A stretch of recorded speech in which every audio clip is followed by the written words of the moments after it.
Hi, box office recap here. Today, I'm going to explain an American dystopian action horror film called The Purge. Spoilers ahead. Watch out and take care. At the beginning of the movie, we see several clips of people killing and assaulting each other, and houses being burned. Several shootouts and gang fights resulting in hundreds of deaths are seen. In 2014, the Republican and Democratic parties had collapsed in the U.S. An economic crisis gave rise to a third political party called the New Founding Fathers of America, NFFA. The party leader is the U.S. President, Bracken. He and the others from his party formulated an extreme law called the Purge. Every once in a year, one night, for 12 hours straight, all crimes are legal and no emergency services will be available. People are allowed to release their inhibitions in any way they choose, including murder. It is now the year 2022. Because of the Purge, the United States has become virtually crime-free, and unemployment rates have dropped to 1%. It is the day of the Purge. James Sandin drives back to his home in a wealthy gated community to be safe during the night. He sees his neighbors place blue flowers in their front yard, to show their support to the purging system.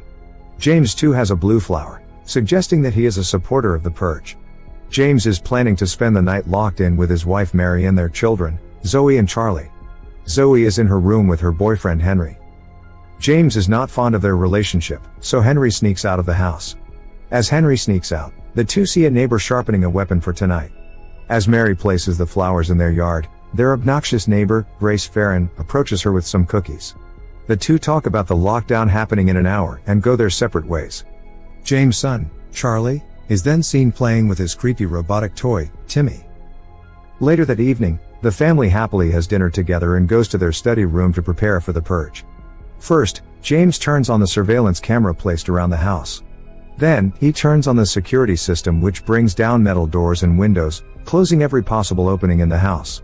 Lastly, he brings out a gun from the safe for protection.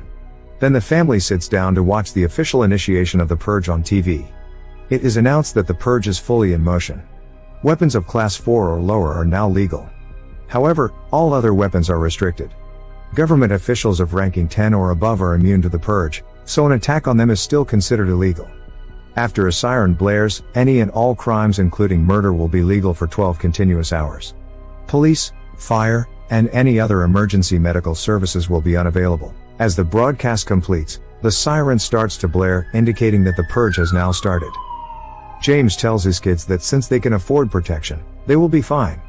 Zoe then goes back to her room. Charlie, on the other hand, doesn't seem to like the idea of the Purge, but James tries to make him understand, saying that it allows people to take out their frustration. He too then goes to his room. Zoe hears a thud in her room and finds Henry, who had snuck in before the security system was engaged. Henry tells Zoe that he wants to talk to her father about their relationship.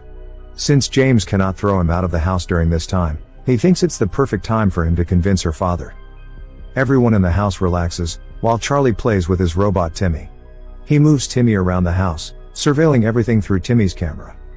He sends Timmy to the study room and watches the surveillance footage. He sees a man running away from someone, and stand right in front of their house. Charlie runs to watch the surveillance footage from near, and sees a man begging for help outside their house. In order to help him, Charlie disarms the metal door. At the same time, Henry makes his way towards James' room to talk to him. Realizing that Charlie has disarmed the metal door, James runs to the study room and quickly puts the metal doors down again. However, the man gets in. James, Mary, Charlie, and the man are in the room when suddenly, Henry fires at James from the stairs. He wants to kill James so he can be with Zoe. The two fire at each other and Henry gets shot. Seeing this, Zoe saves Henry and takes him away, after which James looks around to see that the strange man is gone too. To ensure his family's safety, James takes his family into a safe room and goes to look for Zoe. He finds Henry's dead body in the room. We see that the stranger is standing right behind him as he checks Henry's pulse, but James doesn't see him. Charlie sees a group of people approaching their home through the camera and calls his parents. The group is masked and has weapons in their hands. The group leader stands right in front of the camera and starts talking. He knows James's name and tells the family that one of their targets was lost. The group got to know from their neighbor that the target had run into their house. Now, the group wants the target out so that they can kill him. If the family doesn't send him out in time, they threaten to get inside the house and kill everyone, as they know a way to break in. Then, the group cuts off the power supply to the house, and everything goes black.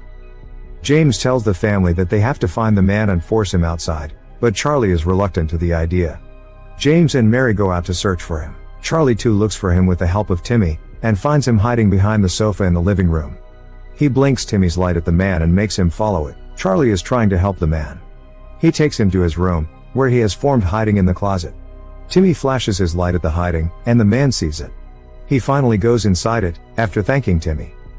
Just then, the Purger's leader calls James to the front door. The two talk through an opening, and James explains to him that they are not trying to save the stranger. The leader then shoots one of his own men to threaten James, while claiming that the group's equipment to break the door is arriving soon. James, fearing his family's safety, gets back to look for the stranger. He goes into Charlie's room and sees the stranger holding Zoe at gunpoint. As he threatens James, Mary comes behind him. James and the man get into a fight and James accidentally shoots him. He and Mary then tie the man to a chair. However, the man starts to fight back. James makes Mary pick on the stranger's wound so he would give up. Charlie watches all of this in horror. They prepare to give him to the gang, but realize that they would not be any better if they did. The stranger too offers James that he will go outside so that he can save his family. James realizes how wrong they are, and tells Mary that they will have to fight back and defend themselves. Just then, the Purger's equipment to open the doors and windows arrive. They attach huge chains to the doors and pull on them, finally breaking in. James hands Charlie a gun and tells him to hide in the basement. He forgets to untie the stranger in a hurry and gets ready to fight. Zoe hides in her room, while the stranger tries to free himself. Now the Purgers start to break in. One of them opens the main door for the leader, and he gets in with his gun. As they hide around the house, one Purger gets in through the basement door and attacks Charlie. As he is about to kill him, James shoots the man from behind. The group maniacally roams around the house. James fights and kills most of them, but the leader appears before him and stabs him. As James lays in the ground dying, the leader politely thanks him and kisses his forehead. The others start to destroy everything in the house. Charlie is in the study room, looking at the surveillance footage, when he sees two people approach the Purgers in their front yard and kill them. He notices that the people are their neighbors, Grace and her husband. Slowly, all the neighbors gather to help the Sandins. But at the same time, Mary is caught by two of the Purgers. The girl Purger tickles Mary as she begs for her life. Just when she is about to hit Mary with her machete, their neighbor, Mr. and Mrs. Halverson, shoot the two dead. Mary goes to help James, but before they can do anything, the leader walks into the room. He clocks his gun and thanks them for their sacrifice. Zoe suddenly appears and shoots the man dead before he can kill them. The family sits around James, crying as he dies when the neighbors arrive. Mary thanks them for their help, however, it turns out that the neighbors want to kill the Sandins themselves. They are jealous of James's money and want to purge themselves of the jealousy by killing the family. They then drag James's body to the other room and take the others hostage. Mary begs them to leave her kids and they tie all three of them with duct tape. The neighbors then hold each other's hand and thank the new founding fathers for providing them with this opportunity. They have always been jealous of Sandin's perfect family, and when the Purgers broke into the house today, they saw the opportunity. As they are about to harm the family, the stranger from earlier saves them. He shoots Mr. Halverson dead and holds Grace at gunpoint. The neighbors now stand in a line in front of them. Grace asks Mary to kill them and put an end to this. However, Mary has had enough of these killings. She tells everyone to stay there until 7 when the purge stops. A few minutes later, everyone is sitting at the dining table together in silence. The stranger still points his gun at the neighbors to keep them in check. Charlie and Zoe cry, while holding their father's hand. Suddenly, Grace tries to take the rifle from Mary's hand, but Mary breaks her nose instead, yelling at her. Finally, the sirens ring, indicating that the purge has completed. Mary tells everyone to get out of her house. The stranger too leaves at the end, after Mary thanks him for his help. The movie ends as the 3 surviving members of the family look at several dead bodies lying outside the house. A voice in the background narrates that this was the most successful purge to date. Other news reporters claim that the streets of Los Angeles are filled with dead bodies and the stock market has risen to its highest.